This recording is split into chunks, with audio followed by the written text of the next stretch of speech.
Hello student, next जो हमारा topic है वो है किसी बिंदु आवेश के कारण विद्युत क्षेत्र की तीव्रता।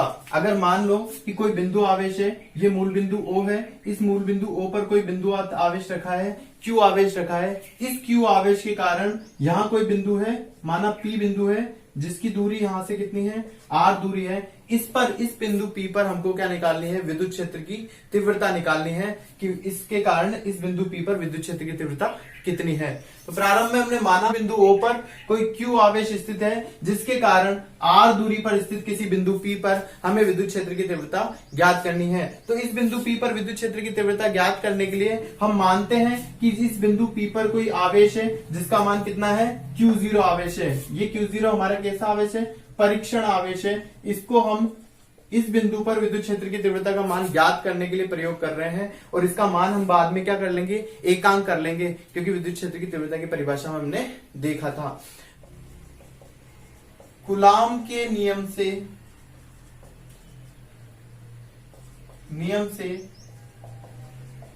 दोनों आवेशों के मध्य जो बल लगेगा वो बल बराबर हो जाएगा F बराबर K की जगह 1/4πε0।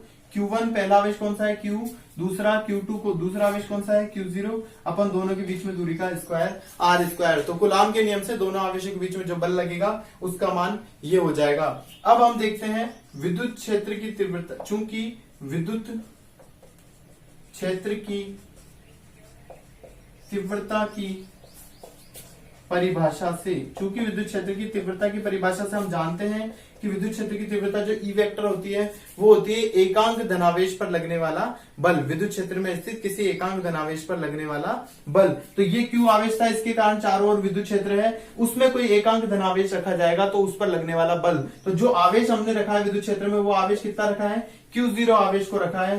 तो यहां पर ये विद्युत क्षेत्र की तीव्रता की परिभाषा में आ जाएगा F वेक्टर बटा Q0, ये जो आवेश है इस पर लगने वाला बल। तो विद्युत क्षेत्र की तीव्रता हो जाएगी E वेक्टर बराबर F वेक्टर अपॉन Q0। अब इस समीकरण में यहां से F का मान रख दे समीकरण 1 से, तो यहां समीकरण 1 से F वेक्टर का मान रखने पर यह आ जाएगा हमारे पास विद्युत क्षेत्र की तीव्रता E वेक्टर बराबर F की जगह ये मान रख दे 1/4πε0 Q0 अपॉन R का स्क्वायर और 1/Q0। तो ये Q0 से Q0 कट गया, ये हमारे जो आंसर आ रहा है ये आ गया 1/4πε0 Q अपॉन R², और यही कहलाती है विद्युत क्षेत्र की तीव्रता। इसको हम ऐसे भी लिख सकते हैं, अतः E बराबर आ गया K, इसको 1/4πε0 K Q अपॉन R²। इस तरह से जो विद्युत क्षेत्र की तीव्रता होती है, इसको सदिश में लिखना चाहें तो E वेक्टर बराबर यहाँ R के पावर आ जाएगा। तो एक बिंदु आवेश के कारण R दूरी पर उत्पन्न विद्युत क्षेत्र की तीव्रता का फॉर्मूला होता है E वेक्टर बराबर KQ अपॉन R²। हम यहाँ देख रहे हैं कि जो विद्युत क्षेत्र की तीव्रता है वो R² के कैसी आ रही है, व्युत्क्रमानुपाती है। अगर मैं यहाँ पर एक E वेक्टर और R² के बीच में ग्राफ बनाऊं तो जैसे जैसे R² का मान ज्यादा होता जाएगा, बढ़ता जाएगा, ये व्युत्क्रमानुपाती होने के कारण E वेक्टर का मान कैसा होता जाएगा, कम होता जाएगा। तो यहाँ पर हम ये ग्राफ देखते हैं, कुछ इस तरह का आता है। ये क्यों आ रहा है, क्योंकि E वेक्टर जो है R² के कैसा है, व्युत्क्रमानुपाती है।